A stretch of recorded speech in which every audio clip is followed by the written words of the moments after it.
नाज़रीन, अवामी न्यूज़ में खबरन जो सिलसिलो जारी है। इन वक्त असीं तव्हांखे इस्लामाबाद में खबर ॾींदा हलूं त तइलीम वारे वज़ीर शफ़क़त महमूद चयो आहे त समूरा तालीमी इदारा 15 जुलाई ताईं बंदि रहंदा। समूरा तालीमी बोर्ड जा इम्तिहान मुलतवी कया विया आहिनि। जितने भी तालीमी इदारे हैं वो 1 जुलाई को नहीं खुलेंगे, बल्कि वो 1 जून को नहीं खुलेंगे, बल्कि वो 15 जुलाई तक बंद रहेंगे। और दूसरा जो बहुत ही इम्पोर्टेंट फैसला ये है कि जितने बोर्ड्स के इम्तिहानात हैं वो हमने कैंसिल कर दिए गए, मुलतवी नहीं किए, वो ख़त्म कर दिए गए हैं।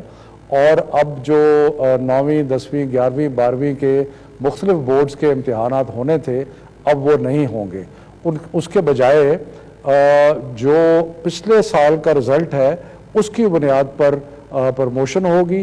और यूनिवर्सिटीज़ ने भी ये कहा है कि वो जो 11वीं का रिज़ल्ट जो कि बोर्ड एग्ज़ाम्स है, तो जो 12वीं में यूनिवर्सिटी में जाएंगे उनकी 11वीं का रिज़ल्ट मौजूद होगा। वधीक खबरनि ऐं तफ़सील जे लाइ विज़िट कयो असांजी वेबसाइट awamiNewsHD.com ऐं ॾिसंदा रहो अवामी न्यूज़ HD।